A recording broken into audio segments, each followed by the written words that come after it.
নিয়ন্ত্রণ হারিয়ে কন্টেনারে ধাক্কা মারলো গাড়ি, গাড়িতে লাগলো আগুন, বরাত জোরে প্রাণে বাঁচলেন গাড়ির 3 আরোহী। এই যে ছবি আপনারা দেখতে পাচ্ছেন, এই ঘটনা ঘটেছে 19 নম্বর জাতীয় সড়কের চান্ডুলে কুড়মুনা ফ্লাইওভারে।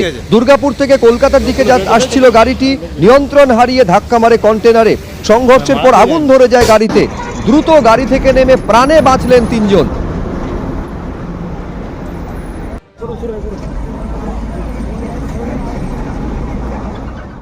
কালাম পরিস্থিতি তৈরি হলো আজ মতুয়া বাড়িতে।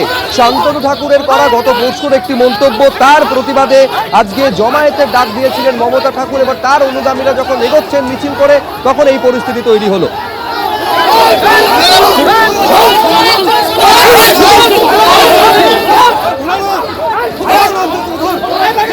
আমি সরাসরি কথা বলবো, সমীরণ পাল আমাদের প্রতিনিধি রয়েছে। এটা ধুমধুমার কাণ্ড, শুধুমাত্র ধস্তাধস্তি নয়, কিল, চড়, লাথি, ঘুষি কিছুই বাদ গেল না। সমীরণ, এইরকম একটা ছবি তৈরি হলো কেন?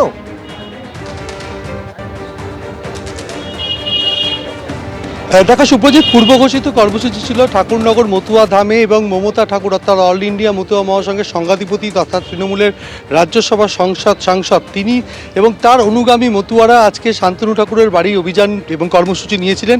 এবং তাদের বক্তব্য ছিল 1 লক্ষ মতুয়া ভোটারের নাম বাদ গেলে কিছু যায় আসে না। শান্তনু ঠাকুর এই মন্তব্য কেন করলেন, মতুয়াদের তিনি অবহেলা করেছেন, এই দাবি নিয়ে তাদের বিক্ষোভ ছিল। এবং সেই ঘটনাকে কেন্দ্র করে ধুন্ধুমার পরিস্থিতি। ক্যামেরাম্যান দিব্যেন্দু সিংহকে দেখাতে বলবো, এই মুহূর্তে ঠাকুরনগর মতুয়া ধামের পরিস্থিতি যথেষ্ট থমথমে। পুলিশ ঘটনাস্থলে এসে পৌঁছেছে, এসডিপিওর নেতৃত্বে বিশাল পুলিশ বাহিনী এসছে। কিন্তু কেন এই পরিস্থিতি তৈরি হলো, কথা বলে নেবো সরাসরি মমতা ঠাকুরের সঙ্গে। এবং শান্তনু ঠাকুর যেটা বলছেন, তিনি একদম কেন্দ্রীয় জাহাজ প্রতিবন্ধী, তার অনুগামীরা বলছেন যে তার বাড়ির নিরাপত্তা বিঘ্নিত হয়েছে বলে তারা আপনাদের উপর চড়া হয়েছে। কি বলবেন, কি পরিস্থিতি তৈরি হয়েছে? দেখুন, মিথ্যে কথা বলার তো একটা সীমা থাকে। তার বাড়িতে সিকিউরিটি দিয়ে ভরা, সিসি ক্যামেরা দিয়ে ভরা, সেখানে যদি আমাদের লোকরা যদি হামলা করে তা সেই ফুটেজগুলো দেখাক। আপনারা সশস্ত্র অবস্থায় গেছিলেন, সেটা ফুটেজ দেখাক। আপনারাই তো ওখানে ছিলেন। আমার লোকরা নিয়ে গেছিল, তাদের হাতে ছিল ডাঙ্কা, নিশাং আর কিছু প্ল্যাকার্ড, এই তো ছিল। তার বাড়িতে সিসি ক্যামেরা আছে, তার ওখানে প্রচুর সেন্ট্রাল বাহিনী আছে, সিকিউরিটি ভরা। তার জিনিসটাও সামনে প্রকাশ্যে নিয়ে আসুক। কি পরিস্থিতি তৈরি হয়েছিল, আপনারা তো ছিলেন? আমরা ওখানে গেছি শান্তনু ঠাকুরের কাছে, আমরা জানাতে যে কিভাবে 50,000 ভোট এতদিন টাকা নিয়েছে, সবার দ্বারা একটা লোকের দ্বারা 800,000 টাকা করে নিয়েছে, তাহলে এখন ভোটটা কেন কাটা যাবে? ও বলেছে এই কার্ড দেখালে ভোট কাটা যাবে না, সব কিছু পাওয়া যাবে, তাহলে কিসের জন্য এখন কাটা যাবে? ও কেন বলছে? এইটাই বলতে গেছি আমরা। উনি তখন আসেননি ওইখানে। আমরা যখন দাঁড়িয়েছি, ওই বিজেপির জেলার যে দায়িত্বে আছে বিকাশ ঘোষ, ওর নেতৃত্বে প্রায় 50-60 জন ছেলে সামনে এসে আমাদের পর চড়াও হয়, আমাদের কোনো কথাই শোনেনি। এবং এমনকি আমাদের যে মতীয় ধর্মের যে নিশান, সেই নিশান অবধি ওরা ছিঁড়ে দিয়েছে। নিশান ছিঁড়ে দিয়ে ওরা করেছে। সুকেশ, আপনাদের কজন জখম হয়েছে? আমাদের 8 থেকে 10 জন জখম হয়েছে। মানে এলোপাতারি লাঠি দিয়ে মেরেছে, লাথি মেরেছে, কিল মেরেছে, চর মেরেছে। ওরা কারোর কোনো কথা শোনেনি। এবং শান্তনুর ঘরের থেকে বেরিয়ে ওরা এসেই আমাদের পর চড়াও হয়েছে। এবং সঙ্গে ছিল জেলার যে দায়িত্ব আছে বিজেপির বিকাশ। একটা জিনিস শান্তনু ঠাকুর বলছেন যে তার মন্তব্যের অপব্যাখ্যা করা হয়েছে, তিনি এরমভাবে বলতে চাননি। কি বলবেন? তাহলে কিভাবে বলেছে এটা আমি কি করে বলবো? মিডিয়া তো আপনারা দেখাচ্ছেন। তার বক্তব্য যে 50,000, সে কি বলেনি এটা? প্রথম কথা হচ্ছে ভুল ব্যাখ্যা এখানে কি করে আসবো আমরা? যে 50,000 রোহিঙ্গা আর মুসলমান যদি 50 লক্ষ রোহিঙ্গা আর মুসলমান যদি বাদ পড়ে যায়, তার ভিতরে 1 লক্ষ যদি মতুয়া ভক্তরা বাদ পড়ে, আমার কোনো কিছু আসে যায় না। তাহলে সেটা তো সে বলেছে, আমরা বলিনি। কি বলছেন? আমি এভাবে বলতে চাই। তাহলে কিভাবে বলতে চাইছে? তো বলেছে কি? আমরা বলেছি না, সে বলেছিল?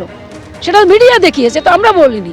তাহলে তার সেই জিনিসটা জিজ্ঞাসা করতে গেছিল, তার জবাবটা চাইছে, এতে কি অন্যায়?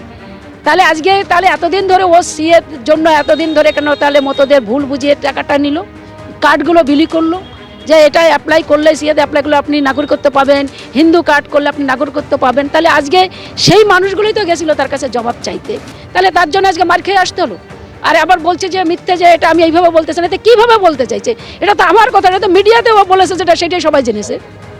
ঘটনায় 7-8 জন জখম হয়েছে মমতা ঠাকুর অভিযোগ করছেন এবং তারা পুলিশের কাছে অভিযোগ জানায়। যদি পুলিশের তরফ থেকে বলা হচ্ছে যে এই যে কর্মসূচি ছিল সেটা পুলিশের কাছ থেকে কোনো অনুমতি নেওয়া হয়নি, কিন্তু যে মন্তব্যের পরিপ্রেক্ষিতে এই ঘটনা ঘটেছে শান্তনু ঠাকুর দাবি করছেন যে তিনি এভাবে মন্তব্য করেননি, তার মন্তব্যের অপব্যাখ্যা। বেশ, আমি শান্তনু ঠাকুরের বক্তব্য দর্শকদের সামনে রাখবো, কিন্তু তার আগে সমীরণ একবার দর্শকদের দেখায় যে সময়ে ধুন্ধুমার পরিস্থিতি, রণক্ষেত্রে চেহারা নিল মতুয়া বাড়ি। দেখুন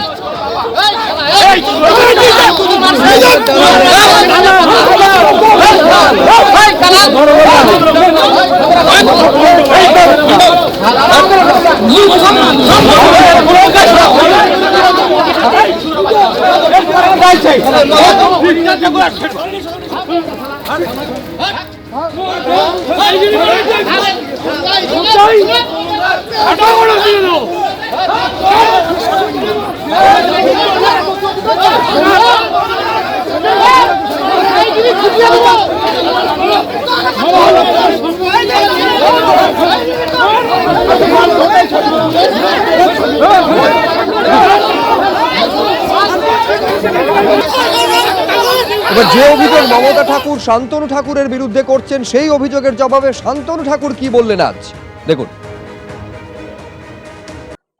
আমি বলেছিলাম আমাদের লোক, তাতে উদ্বাস্তু মানুষ যুক্ত আছে। যদি বাদ যায়, আমি বলিনি বাদ যাবে, এখনো পর্যন্ত বাদ যায়নি কারণ না। যদি বাদ যায় তাহলে আমাদের মেনে নেওয়া উচিত এই কারণেই যে আমরা যাদের দ্বারা অত্যাচারিত, আমি আবার রিপিট করছি, আমরা যাদের দ্বারা অত্যাচারিত তারাও এই দেশে এসছে। এবার তাদের বিরুদ্ধে যদি কেন্দ্রীয় সরকার স্টেপ নেয়, এবং স্টেপ মানে কি, তাদেরকে বিতাড়িত করবার স্টেপ নেয়, এবং সেই কারণে যদি কোনো রকম কোনো নেগেটিভ কিছু ঘটে থাকে, তাহলে আমাদের সেটা মেনে নেওয়া উচিত। করতে হবে যে ন্যারেটিভ আজকে টিএমসির পক্ষ থেকে দেখাতে হবে, কারণ ওর কটা টিকিট নিতে হবে না। যে টিকিট এখন কার বিরুদ্ধে দাঁড়িয়ে টিকিট নেবে। এখন এই যাবতীয় বিতর্কের সূত্রপাত হয়েছিল শান্তনু ঠাকুরের করা একটি মন্তব্যকে ঘিরে। গত পরশু শান্তনু ঠাকুর কি বলেছিলেন, যার প্রেক্ষিতে আজকে মতুয়া বাড়ি রণক্ষেত্রে চেহারা নিল দেখুন। 50 লাখ রোহিঙ্গা মুসলমান, বাংলাদেশি মুসলমান, পাকিস্তানি মুসলমান যদি বাদ যায়, তার মধ্যে 1 লাখ যদি আমাদের সমাজের মানুষকে একটু স্টপ থাকতে হয়, এছাড়া আমাদের কোনো সমস্যা নয়। ভারতবর্ষের সরকারকে সহযোগিতা করার জন্য আমাকে যদি এসআইআর ঝেলতে হয়, তাহলে ঝেলবো না কেন? ঠাকুরমশাইয়ের সঙ্গে একমত নই। ঠাকুরমশাই বলেছেন 1 লক্ষ বাদ গিয়ে যদি ওদের 50 লক্ষ বাদ যায়, একটাও বাদ যাবে না। কারণ কি, ওখানে লেখা রয়েছে, যেটা সিএতে, এটা আমি আশা করব ঠাকুরমশাই একটু পড়ে দেখবেন। সিএতে লেখা রয়েছে 6B-তে অ্যামেন্ডমেন্ট করা আছে, 3 নম্বরের দেখবেন 2 নম্বর কলমে, সেকেন্ড কলমে লেখা রয়েছে, provided further that the person who makes the application for citizenship under this section shall not be deprived of his rights and privileges. আমি চাইব কেন্দ্রীয় আমাদের স্বরাষ্ট্র মন্ত্রণালয় থেকে একটা অর্ডার সিএ বেসিসে বের করা হোক, এবং তা বের করবার জন্য আমার শেষ রক্তবিন্দু দিতে হলেও আমি দেব না। আমি সাংসদের কথায় একমত নই। আমি আইন মতো কথা কই, কারণ আইন না পড়ে আমি একটাও কথা বলি না মানুষের ধারে। 1 লক্ষ কেন, 2 লক্ষ বাদ যেতে পারে। যদি মমতা ব্যানার্জির কথা শুনে সিএ না করে, অনশন করতে যায়, মরুক ওরা। যারা সিএ করবে তাদের নাম থাকবে থাকবে থাকবে, আমি বলছি। এবিপি আনন্দ, এগিয়ে থাকে, এগিয়ে রাখে।